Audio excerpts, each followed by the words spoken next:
Hi everyone, Steph here from thegoodride.com. We are here checking out the Paradise from Capita. This is a 143, so nothing has really changed with the Paradise over the past few years. It is a camber to rocker profile, so I think they call it the V3 profile, but you get camber in between the feet, going to rocker on the nose and the tail, which allows you to have a little bit of energy under your feet and a little bit of that technical ability, but then it still keeps it kind of playful and free-flowing because the rocker takes care of those contact points. And the base is a little bit different of a base. So it comes with they call it a sintruded base. It's a little bit of a mix of both worlds between a sintered and an extruded base. So it's kind of like a high quality extruded base that is a little bit harder than your normal extruded base. So it's kind of a cool mix there. You still get some benefits from a sintered base, but it's still an extruded base, kind of somewhere in the middle. And it comes with a 4.5 out of 10 flex. So it's not a noodle, but it's also not extremely stiff. So the Paradise is like a all-mountain freestyle board, but it has the technical ability to ride all mountain in a lot of different terrain and kind of keep that same consistent feel throughout all of them. But it still has that playful personality to it, so you can play around on it, you can take it on in the park, you can, you know, throw some spins off some cat tracks and butter it around if you want. I feel like the medium flex, it's just soft enough in order to twist the board a lot and be able to turn it in some tight terrain, but it's just stable enough that it holds together, you know, when you're hitting bumps and stuff. It's not a hard charging board. It's not a straight lining board. It likes to kind of turn and explore the mountain and kind of like go all over the place. It's the type of board that you can kind of feel everything happening underneath your feet. It does require you to absorb the bumps with your knees and ankles. It's not this straight liner that absorbs everything for you. You do have to put a little bit of work into it when you hit some chunder and stuff like that. But it feels very consistent in all sorts of terrain conditions. So on the steeps, this board is super quick to turn. The edge hold is kind of for a good snow day. It can hold an edge in some hard snow. Once it gets super icy, it is a little bit more slippery. There is no side cut disruption at all. So it's the positive camber and the side cut holding you to the snow.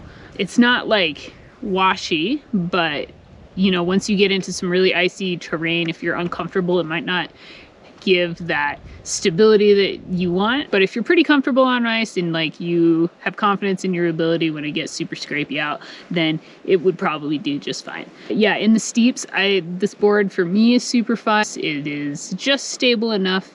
Again, it's not like a straight liner board. It definitely likes those small radius turns. So it's super quick edge to edge and you're able to kind of turn that board as much as you want as you ride down the steeps. But it's not going to take chunder and off-piste crud at speed. You do have to slow down and kind of turn through it instead. With that said, I do really like this board in moguls. It's just really quick to turn and it has just enough technicality to it that it feels good in the moguls. It can take a nice consistent line. It can turn quickly and I feel like I'm in control all the time. You know, like if you get on a stiffer board, it becomes a little bit more difficult to turn that board and twist the board through the moguls, whereas this board, you can definitely make it turn whenever you want. And so when you bring it off piste into some trees, it keeps that same feeling. You can definitely manipulate it through the trees. You can turn it in tight situations. The little bit of rocker on the nose allows it to keep pivoting in softer snow. It's not going to dive down as long as the snow isn't too deep, which brings us to powder. You don't get too much setback on board when you move the bindings all the way back, so it's basically like this is what you got. It does do better than if you had a full camber snowboard where the contact points are like out here, but with the contact points being a little bit back here with a little bit added rocker in the nose, it does tend to float okay. If you're getting like under a foot of snow, it would probably do just fine there.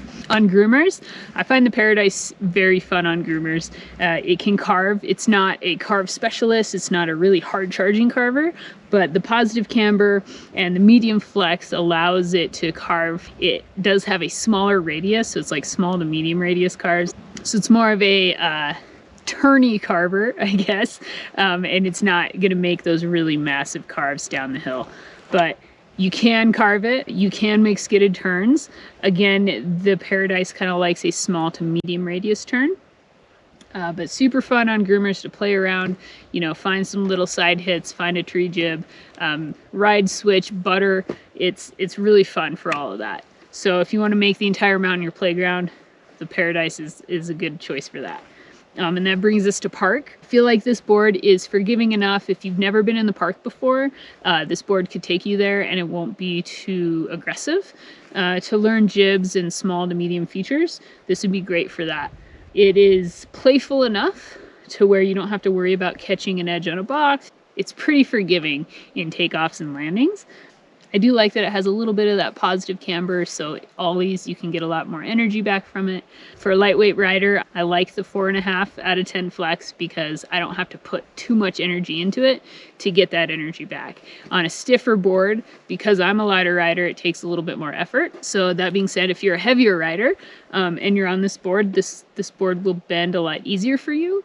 It'll feel a lot more playful. So it just kind of depends on what you're looking for in the board. Yeah, so who is this board for? I feel like it lives in that intermediate to advanced range of ability level. Or if you're a advanced expert rider and you just want a very playful board that you can manipulate and turn and play all over the mountain, then the Paradise would be good for that.